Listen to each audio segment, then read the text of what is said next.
on Revolution Radio for Revolution.radio from Australia, the land down under. If you believe it. Yeah, because pigs are flying. It's home to ideas that are fresh, relatively uncensored, and also conversations, which are pretty good usually. Interesting, certainly. Just because someone disagrees with you, they're not your enemy.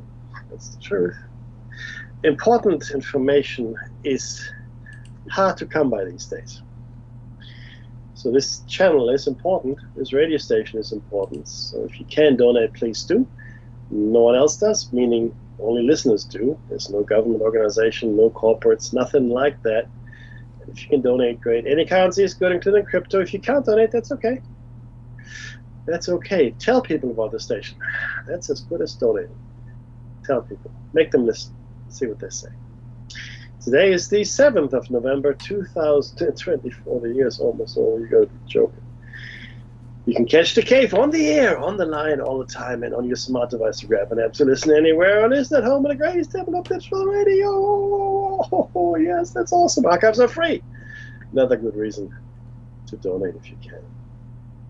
Before we start broadcasting, no, let me start that again. Before we start broadcasting at you in anger, we would like to acknowledge the traditional custodians of the land from which we broadcast here in Australia. And for Dave. Well, if the world has shifted, I'm still in dark and junk country. Thank you, sir. And for myself, of course, it's the Iraq people. And I would like to pay my respects to elders past, present, and future. I think it would be a good idea for you all to find out who the people were that lived where you are before you lived there. They may not be the original people because we've been around for a long time. In Australia, though, they've been around for tens of thousands of years. Now, there were several migration waves, 6 or 7 or so, to come through Australia. So the people, changed, shifted, etc., DNA evidence, etc., blah, blah, blah. But they've been here for a long time. So we're pretty certain it's been these people that are here. But, of course, those 7 or so migrations that happened over the few tens of thousands of years of the past, the face of the Australian people would have changed significantly. Nonetheless, seems to be a connection to the land that goes back tens of thousands of years. It now seems that we're finding ancient sites all over the world. In the Americas, the American population, or the American inhabitants, the human inhabitants of the Americas are being pushed back further and further in time. It used to be 10,000 years, 12,000 years. Now it's 20, 30, 40,000 years into the past. Things we find. Looks like the Amazon jungle was a cultivated plot. And there are many, many, many pieces of evidence speaking to that. So we've been around here for a long time.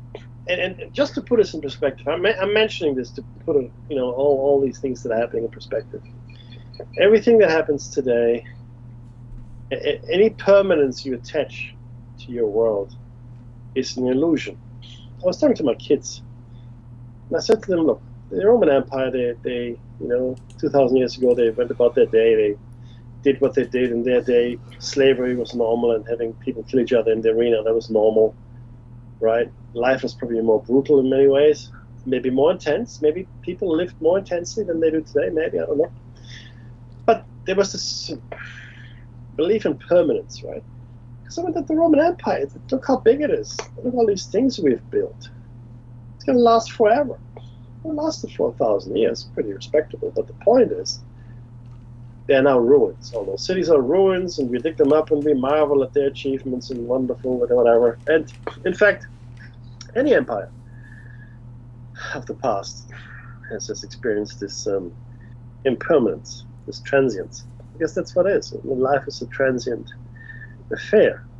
We are here, and then we're not, and then things change. So if you look around now, I guarantee you, whatever you see there today, now, in this moment, your house, your neighborhood, wherever you are, it's not going to be there in 1,000 years. I guarantee it. Okay, so put your life in perspective. Understand that we strive for immortality and leaving our mark, but impermanence is our fate. That's why I believe personally this is hell. We're actually in hell. And I've believed this now for many decades, because no matter what you achieve in life, and again, this is part of my belief system. I believe in reincarnation. I think we're in hell and we just live a life here, and then we're just born again into this world, and start again from scratch. And then it goes on and on and on.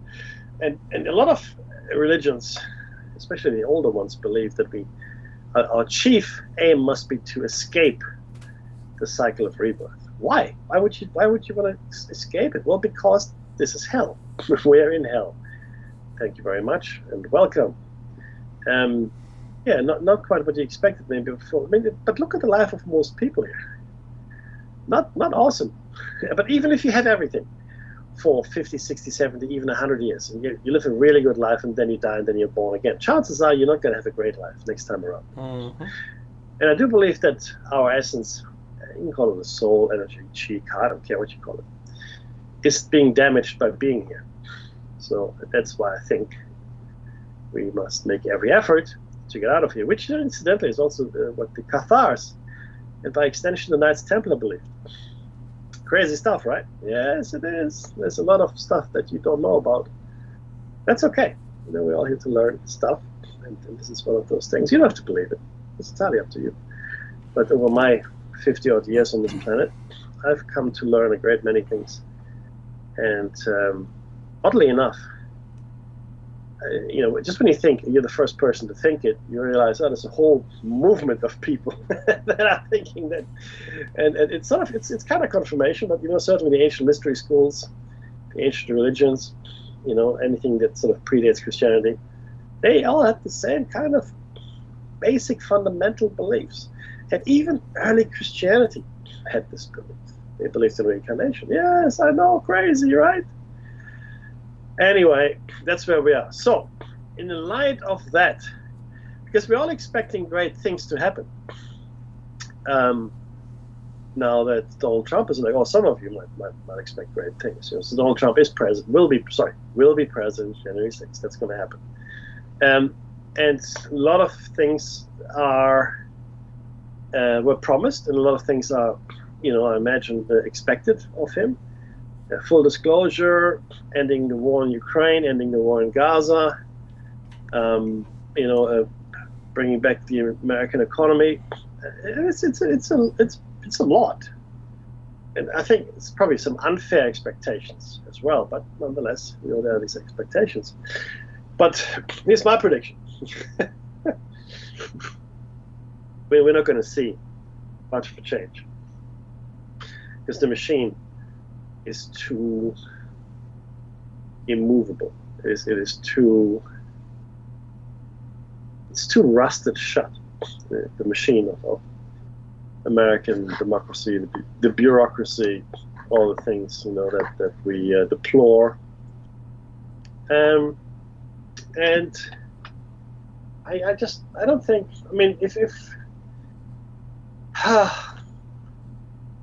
If the military-industrial complex didn't extend as much as it did, if there wasn't a secret government, deep government, let's call it deep government, if the parasites weren't in charge, then maybe things could be different. But they are, and it is, and they, they are. That's probably the most important thing, that they are in charge. So we discussed this. And I had a discussion today with a couple of colleagues, and I said, look, economic policy of Trump and Kamala, and they're all making this and that, and we're talking about general economics. And I said, look, the Pentagon lost $2 trillion in accounting errors or whatever on September 10, 2001. My friend, who's quite erudite, goes, really? I said, yes. That happened? Yeah, that happened. We see, Dave, this is why the show cycle of 9/11, right? Because people don't remember any of this. Even smart people that are sort of informed about the world, they don't remember any of this. 2 trillion in 2001, September 10. Rumsfeld announced it. He said, right. we can't, some kind of accounting error, sure, whatever. But essentially what it boils down to is this, there's $2 trillion we can't find. 2 trillion. and you pay. That's pretty big. That pays for a lot of stuff. And the deep state and the parasites and the black program. It's not even black. They're not even black programs. I mean, that's not even. This is well outside the spectrum of visible light. These programs. Oh, that's funny. It's just right off the, right off the It's scale. no longer on the EM spectrum. No, not for us anyway. Yeah. And yeah, so look, the one thing that is certain is that it will not be a conventional administration we can look forward to for the next 4 years for the United States. What it means for the world, though, will only come clear over the next year. Right? And funnily, you know what's funny, Dave? Putin did not call Donald Trump. Zelensky called him, Albanese called him, Macron called him, Scholz called him. And They all Dutton called him. even, Say, hey, did well done. Da, da. I think even Biden called him, and I think in the end Harris called him as well. He was ringing DoorDash, but Yeah. But oh, shit. tough crowd. But it wasn't that funny. But He was ringing for pizza. There you go. yeah, but like I think you can't milk Biden anymore. Just leave the guy alone, and I think he's in Delaware now, right? That's where he's retiring to. Anyway, but Putin didn't. I thought that's interesting. But apparently he sent his regards through a mutual friend. So I guess they all go hang out at the same billionaires club after work. It's like, whoa, out there at the office, like Dave, imagine that. So they've all, it's like Friday afternoon, and they're all done running the country for the week, and they all just meet in the billionaires club on the moon or Mars or wherever they are. Yeah, sure. And just shoot the breeze and and drink $5 million Long Island teas made with 10,000-year-old scotch. Yeah. And go, how did you go? Oh, well, just another day at the office. It's we're gonna see. But one thing that I find gratifying in many ways is this. Donald Trump said that he will bring in Robert F. Kennedy, right, to as a Minister of Health or some kind of health official. And the reason I like that is because that Robert F. Kennedy is against fluoride in the water. Mm-hmm. And he has said many times if he could, he would make sure that there be no longer any fluoride in the water. Now, when this was mentioned today on the news in a couple of different channels, this is what was said. Robert F. Kennedy, he had he's gonna, he's against, he's not he questions vaccines, and he also, he's also against fluoride in the water. And then immediately in the same breath, both channels, I think more than anyway, that's not the channels I listened to, said without any evidence that fluoride is dangerous. All right, so he's against fluoride in the water, and he says it's dangerous, but they were immediately saying there's no evidence at all that fluoride. Now, that's actually not true. And we had a show on this, and we shared the information with you. There was a couple of studies done, actually more than a couple of studies, that showed a causal link, not just a correlation, but a causation of the intelligence levels that exist in children with fluoride in the water and in children without. And there are a couple of other things as well. I mean, one of them is the calcification of your pineal gland. That's a big one. And other things that are not really good for you. Because fluoride in the water is an industrial waste product. It's a toxin. And yes, when you go to the dentist, you get fluoride on your teeth. And that's good. And then I asked my dentist, and I told you the story before, I asked my dentist, well, if fluoride is so good for you, right, and if we put it in the drinking water, right, then why don't we have fluoride pills? Clearly, if I took a fluoride pill, that would be a lot better than just drinking 10 liters of water with fluoride in it, right? It has to be. And he goes, yeah, no, it doesn't work that way. I said, yeah, I know it doesn't. And he says, yeah, actually, having fluoride in the water, this is from a dentist, actually makes no sense at all. None. Because the theory is, as you drink your water, you swish it around in your mouth, and all the fluoride does all the great things for your teeth, etc., etc., which is complete nonsense. The Nazis put fluoride in the water to make the German population more docile. Because, like I said, it does actually suppress your natural intelligence, which is interesting. Your higher cognitive functions. And there have been studies done, and we shared them with our esteemed listenership. So that, I think, is actually great to have him there. And you know what? For me, if they achieve that, if the Trump administration achieves that, to take all the fluoride out of the drinking water, that's a great win, in my opinion. That's a great win. Maybe America's going to wake up. Maybe America, because they've all been sleepwalking there with the fluoridated water. Right? I don't drink tap water. Full stop. I never drink tap water. My kids don't drink tap water. My wife doesn't drink tap water. And yes, I wear a tinfoil hat to sleep. No, I don't. Because we have done another show where a study showed that the tinfoil hat actually increases government frequency efficiency as they try to access your brain. Yes, we shared that study with you as well. Anyway, Dave, so it has been really interesting over the last few days. Well, I mean, the last couple of days, certainly. And what was probably, and I'm glad of it, the win was decisive, and it came quick. There was no specter of a court case or recounting. The win was convincing enough that, that night, pretty much, because I stayed up to watch it, we all knew that Donald Trump had actually won the election. So there was at least one thing that we can take away from this. It was done quickly, and it was done decisively. There's one other thing, though, and the timing is really interesting. And I want you to think about this. I want you to think about 9/11 and what happened there, and the 9/11 Commission, and etc. And again, sorry. So the investigation into 9/11 took months before it was even a couple of years before they started. Okay, JFK, weeks, if not days, before they started the investigation into it. Okay, the assassination of JFK. 9/11, it took a long time before the investigation started, and then it was a shambles anyway.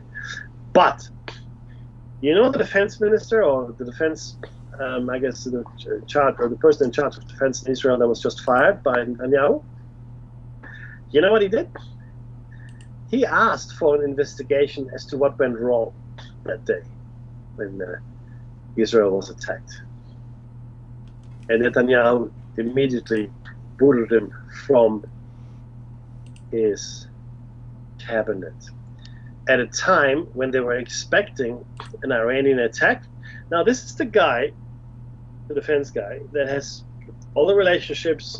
He's working with the allies to keep Israel safe, etc., etc. To have him fired was a massive shock. But the reason he was fired is because he asked for an investigation into what happened that day. Think about that for a second. Right? And I stand by what I said. There's no way the Mossad would not have known about it. There's no way the other intelligence agencies inside Israel wouldn't have known about it. No way. And in my opinion, what the investigation would find is there was a stand-down order. That it happened. Worst case scenario is that they actually planned it. Best case scenario, in my mind, they let it happen. Because what you're looking at right now is a complete depopulation of Gaza and about 30 kilometers of southern Lebanon and the West Bank, but that's sort of an afterthought. That's the game plan here. There's no plan for Gaza. There's no plan for a two-nation solution or two-state solution. There's nothing. It's just get the Palestinians out of Gaza. Get them away. This is all now Israel. Thank you very much. Anyway, that's my thoughts, my friend. Yeah, there's a lot of those. And it's good that you have all of those conversations and all those thoughts. It really is. I did find a study, and I did post it, and I've given you a copy of what I put on screen, which is great to see. The point on the election, you're right, that it was swift, discovered in a single night, which is fantastic. Hang on a second, I'm just doing some math. Who knew I could? And one more, hang on a second. So, I'm not sure why the counting has apparently ceased, but it's no longer necessary. He's got. I understand, but to get the actual numbers, because of the Senate and the House. They're counting those. They're counting those. Yes, that's correct. But Nevada and Arizona, Alaska, and one of the main electoral MAINE District 2 hasn't. They're clearly wins for Trump, but they've got to finalise those. If he gets those, he'll have 315 against Kamala's 226. And when I look at the House, I can see that he's won the House, which is great for him. The Senate. And when I look at the House, he's just a little short. And he does need to pick that up. They do need to finish the counting to make it, to make it very clear who has won what, right? So I think it's really important. Do we in this country just quit counting if there's a winner? No. I think so. Okay, so there are three things that people voted for in the States. They voted for the president. Mm-hmm. That was one count. That's done. They stopped counting that because it's no longer necessary. But the Senate and the Congress counts are still happening. To your point, they need to know which state is sending, which person into Congress or the Senate. The presidential votes have nothing to do with the Senate or the Congress. No, I know. Yeah. So, and I can see they're still counting because I've got it up on the screen, and this is from NBC News, and I watched this one in particular because I believe it's, if you're going to take any numbers, take the ones who hate the current person that's winning. So they'll be considerably more accurate, and I think that's really important. Sure, there's some that are still being counted, and I'm showing them on the screen, and what kind of difference there is. And look, it's possible that he could have all three, and that's what the people are still, people more intelligent than me on American politics are talking about. I did show where was it from? The National Library of Medicine. There's a study that they have there, and it's listed as toxicity of fluoride, critical evaluation of evidence for human development neurotoxicity in epidemiological studies, animal experiments, and in vitro analysis. It's an interesting study, and it's on there, and the link will be in the bottom of the YouTube as well. Yeah.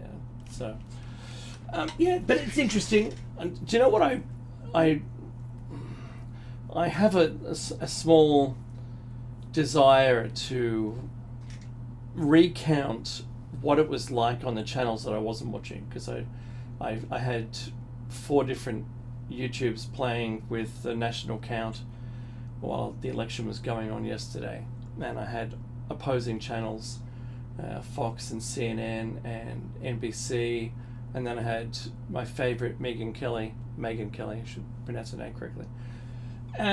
So I was listening to those. I did try PDB, but they weren't talking the language that I wanted to hear. So, I do like their banter normally, but I know it's edited down, and this was just a live feed without a script or anything, so it was a bit tough. But the controlled feed that I got from Megan Cully was much better, and the guest she had on was really good, or were really good.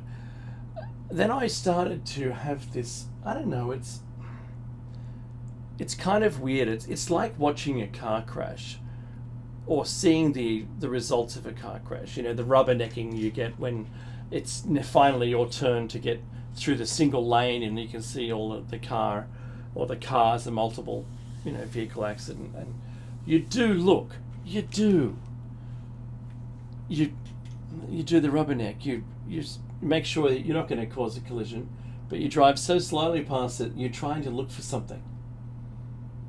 And I've got that problem. So I was watching CNN, and then today I tried to review all of them live from yesterday, watching the videos and seeing how repulsed the opposition was, how angry they got with it. The viewership of Kamala, who were all totally emotionally connected to their candidate, were ruined emotionally by the experience. They really were let down. It was like breaking up with somebody. It was pieces of their soul seemed to be torn away in despair. It was so sad to watch that happen. And Kamala didn't address her people that evening. She came back the next day, which was today, our time, and addressed a limited audience. And I looked at it respectfully. But what I was doing when I was listening to what she was saying were key phrasings, and I wanted to hear how she spoke about it.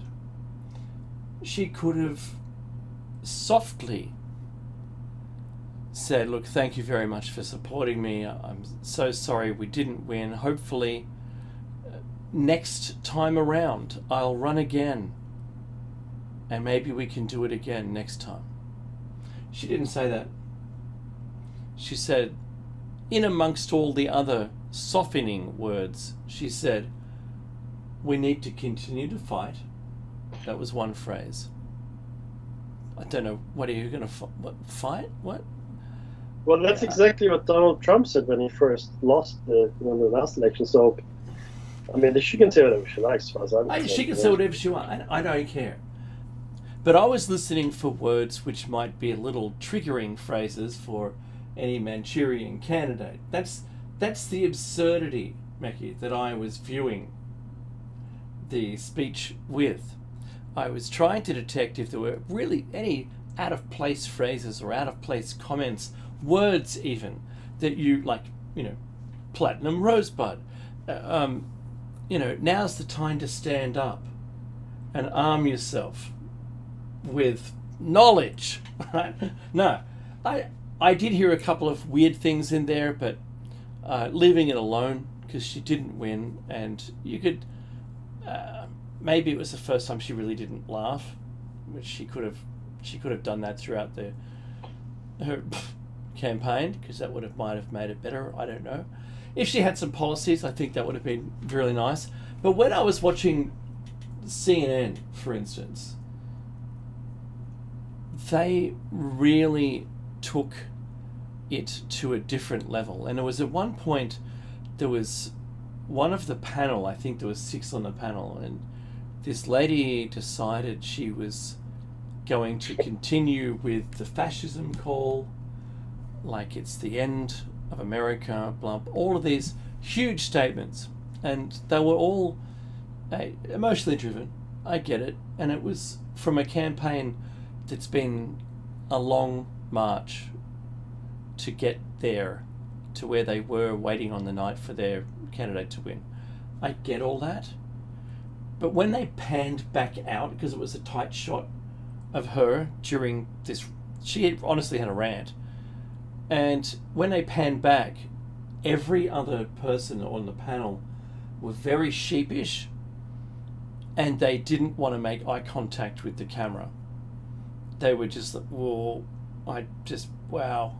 right, okay.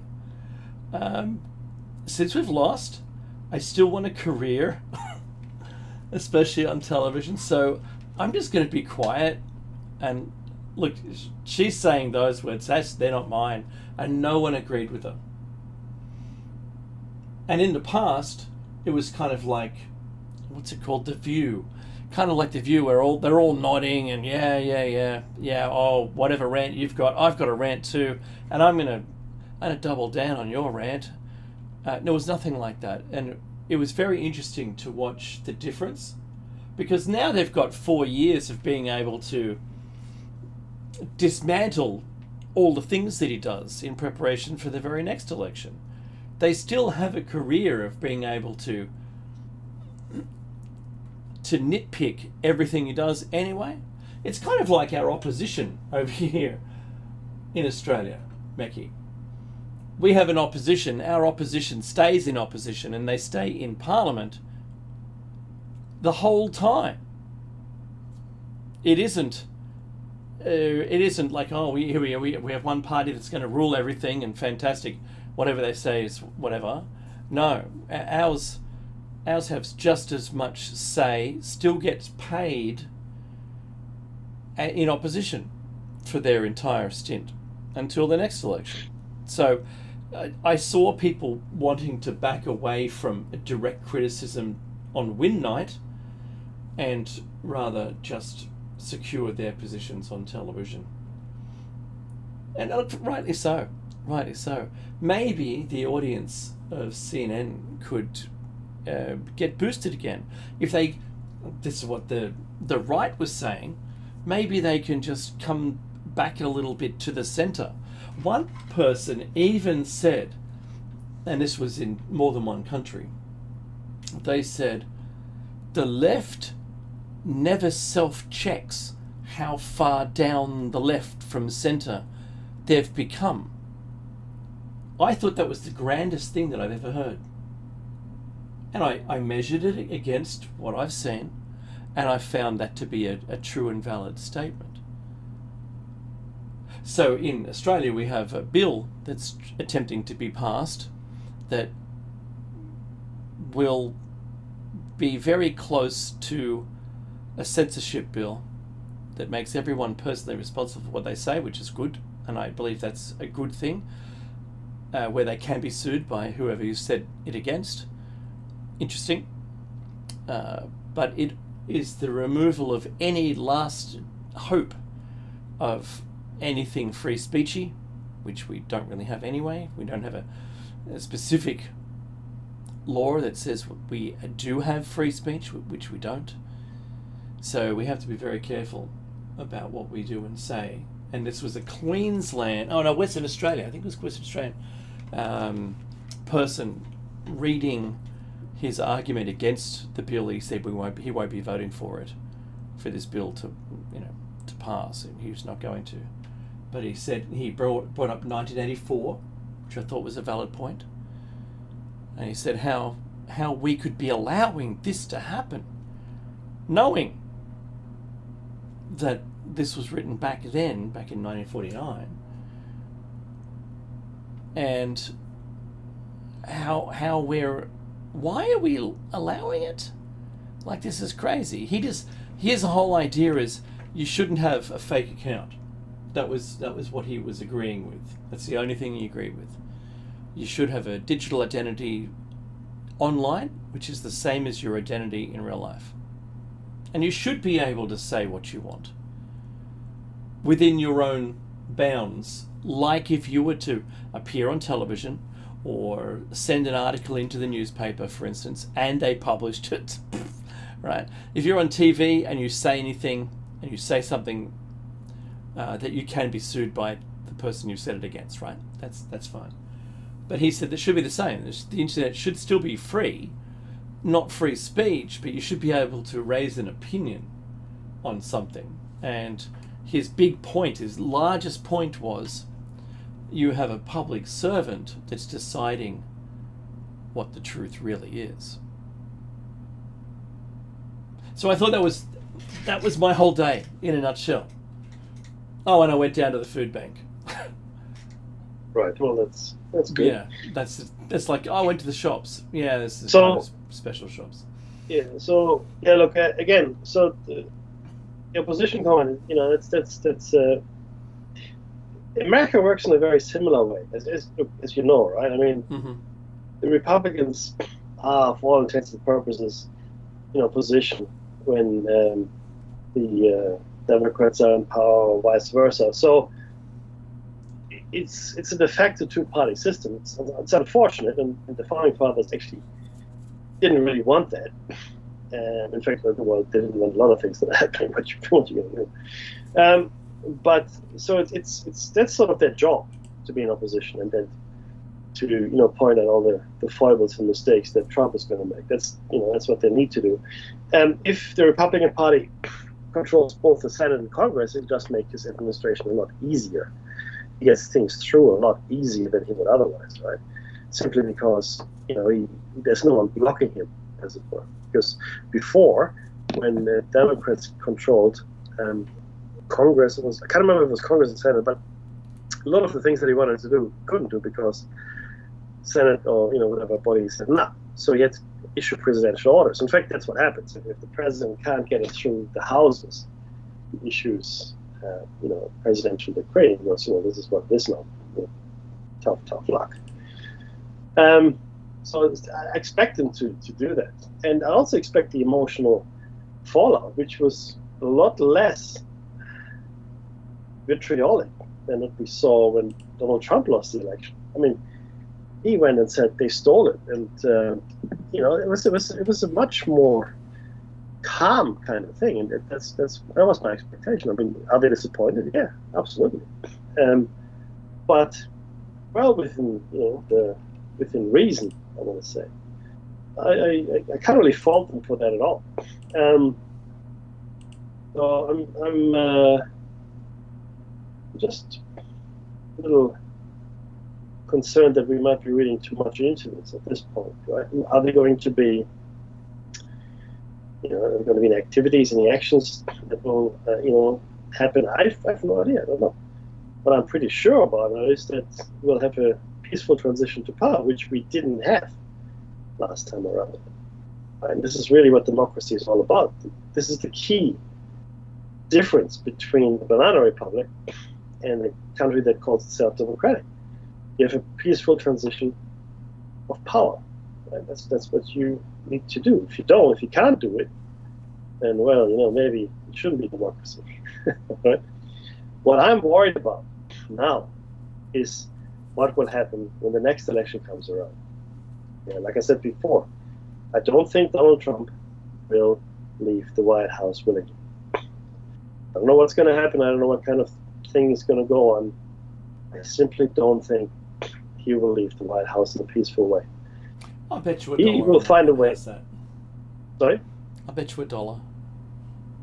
Absolutely, you bet me a dollar. But I don't think he will leave the White House in a peaceful way, because that's not what he wants. He feels he's the only person that can fix what needs to be fixed.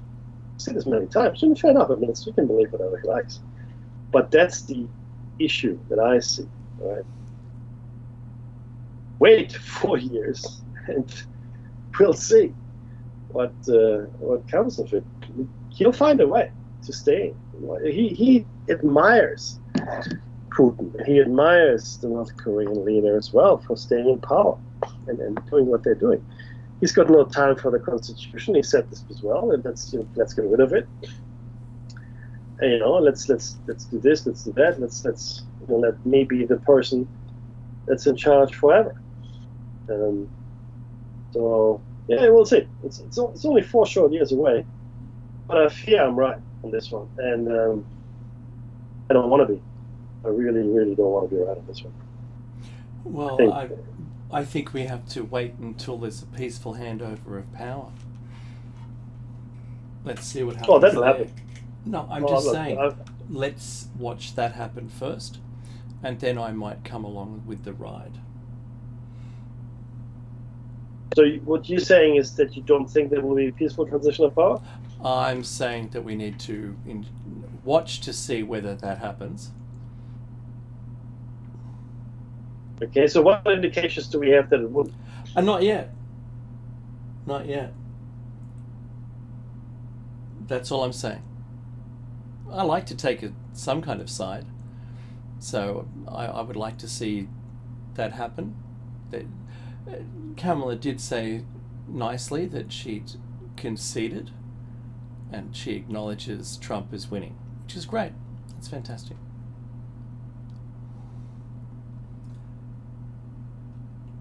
I can't say anything more. I'd get sued.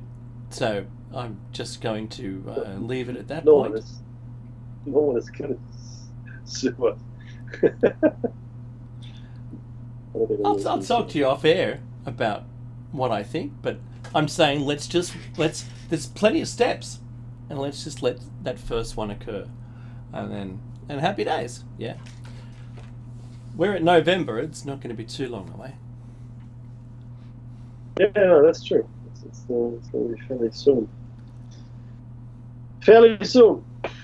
Again, but I don't think it would be in anyone's interest for America to suffer through any more uncertainty and, I guess, hardship. Because the last 4 years have been hard enough.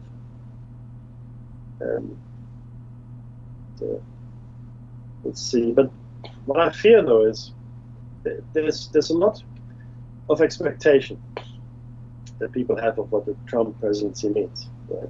That's why they voted for him.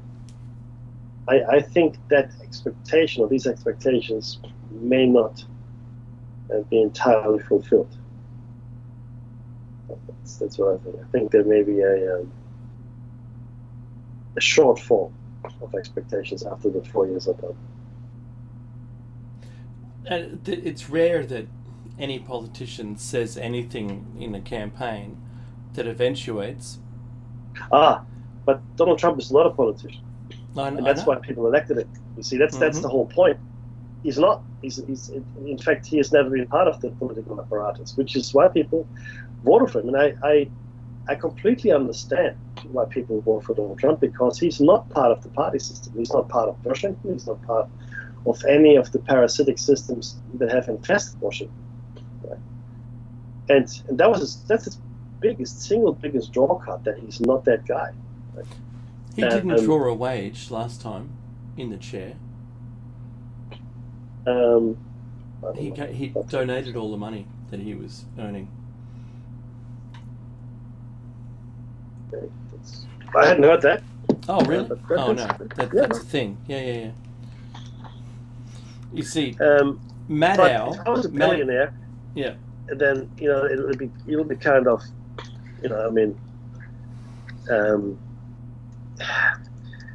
do you need that money? So Maddow on CNN was saying that Musk now, because he has government contracts, will have to either, this is Maddow, not me, Maddow says it, says that he'll either have to distance himself from SpaceX, or they'll have to tear up the contracts. Now that's an extremist view. I'm going to wait to see how it's handled, because I think you just declare it all if Trump is going to be the person who's going to find all the efficiencies within the government. I'm sure public servants in America are going to be they're going to have a hard time, because finding efficiency in government doesn't mean that you maybe it just means policy wise. I don't know. Maybe there's too much government. But if you watch Yes Prime Minister, you can't get rid of anyone from the public service. That's just ridiculous. No, you just can't.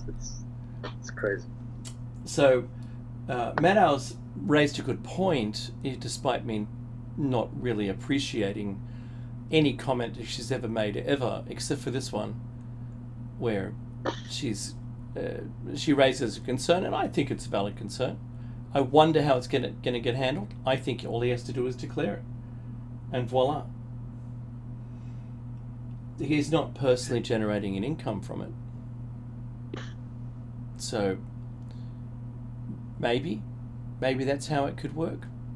If it's an existing contract and you didn't have anything to do with the creation of it, maybe that's enough. Maybe that you tick the box. And it would be a new contract that would be difficult to gain. Maybe Musk only hires himself out as a contractor for that, to get away with it. Who knows? Elon Musk actually, he doesn't actually have any money. You know that, right? I know that. But he has no money at all. So, and I know there might be conflict of interest, potentially. But he still hasn't been given a post. And if he were to given a post, it'd be the post that they've been talking about is to be the efficiency expert. That's again, correct. To your point, can he fire all those bureaucrats? Not the ones that matter. I don't think. But we'll see. But just to for everybody, John F. Kennedy and Herbert Hoover also donated all of the earnings as presidents to good people. And yeah, but he was the first president to be a billionaire, so that's pretty neat. It's only going to be a matter of time. They're making $400,000 a year. I know, it's pittance. Well, for the role. That's what. Yeah, again, depends. 550, about 550 Oz, plus other perks, of course. So sure. if you're just a politician, that's pretty good income. If you're a CEO, that's you don't become president if you were a CEO before because you want to make money. You do it for the power and influence. Like the Bushes, for example, Cheney, another one. They don't do it for the money. They do it because it's currency that's worth a lot more. Power is a currency that has lasting value. But yeah, look, again, that's only a small thing that's happening at the moment. I'm much more worried about other places in the world. And again, Donald Trump won't be president until January 6th, as you said. That's true. Biden has to help with the transition. Kamala Harris has to certify the vote, just as Pence had to do it last time. And that's it. So, it'll be an interesting. If he gets both Congress and Senate, it should allow him to affect the change that he promised, because there's nothing blocking him. Right? I agree. So there's nothing at all in his way to do what he thinks he needs to do. So it'll be interesting. The problem that I see is who is going to work for him. And the reason I say that is because a lot of people that worked for him have ended up, in jail, ruining their reputation. So who can he get to work for him in the administration that is experienced and knows what they're doing? That's really the key thing at this point. I mean, who's going to sit in his administration? I mean, we know his vice president, J.D. Vance. That's good, done. But that's all we know at this point. We don't know anybody else. Yeah. So there is a rather large pool of people that I'm sure that would be more than willing to step up. I think he has a large pool of people who can bring in. They won't be career, government people. I don't think anyway. I'm waiting to see if there's a suggested CIA handler or someone who's going to get close. I don't know. I think it's interesting. The Brains Trust circle, I think, will be a good one. Whatever he puts together, I think, admittedly, he will make that a good team. It'll be like an A team. So I'm not sure that it's going to be run by the marketing people. I think you really need to put this person in. Why? Oh, they look great on television. I don't think so. I think they're going to have it. I believe that that's what he would do. Right? I don't know that he would do it, but I would believe it. Yeah. That's not what happened in the first administration. That's the only thing. No, I know. So hopefully, maybe, yes. What? Maybe he's learned from then. Yeah, I got a laugh. Welcome to David Meckey's Comedy Hour. definitely that's not in his program. The one thing though that I find, this is the biggest one, right? He did promise he would deport 10 million Oh yeah, totally. illegal immigrants. 10 million. That's a big number. Now, I listened to some of the economic analysts, Like the and cost. Mm-hmm. not the cost of doing it, the impact on the economy. And the impact on the economy, I mean, the cost is significant, don't get me wrong, but it's something that can be done. I mean, you can do anything you really want to. I mean, they built the pyramids, Dave. But the impact on the economy, because a lot of these illegal immigrants are doing a lot of work that, well, maybe Americans, don't want to do. But they're all working. They're not all I don't think recipients they're of all welfare. working. Well, they're not all criminals, or and they can't get unemployment benefits. Anyway, the point is, 10 million people out of the economy, taken out of the economy, Mm-hmm. as it were, would lead to potentially, like they're saying, definitely a recession, potentially depression of the American economy, because of the impact it would have on the general labor market. Right? I don't know. That's what's being said. The hotels that a lot of them are being put up at taxpayers' expense is a draw down, and they're ruining the rooms. I've seen a little mini documentary on it. No. I'm not talking about asylum seekers. No. What I'm talking about is illegal immigrants. So 10 million illegal immigrants are forming. That's a large number, and what they do is my family, my wife's family lives in the States, right? There's a lot of them, and one of them is a builder, a developer, I should say, and he hires a lot of South Americans in his crews, and a lot of them are illegal across the border, right? So they're just living, wherever they can, not in hotels put up by the government. That's not what I'm talking about. I'm talking about the people that are embedded in the economy. 10 million, right? These are not people that just came across yesterday. These are people that have been there for a long time and have been there illegally for a long time, right? And if you take those people out, because there's buckets of them, that will have a massive impact on the economy. We shouldn't underestimate that. But I would like to see the logistics of it too, right? I mean, because if you think about it, 10 million people have to be shipped out of the country. Now, let's just game this through. Let's say they're all being shipped to Mexico. By the way, and this is coming from sources inside America, do you know there's more people crossing the border into America, US, from Canada than from Mexico? Those are mostly South Asian illegal immigrants. More in numbers. There are more South Asian immigrants coming through the Canadian border than South American immigrants or illegal immigrants coming through the Mexico border. But if you game it through, so you get 10 million people, you're shipping them all out. So how many people can you ship a day?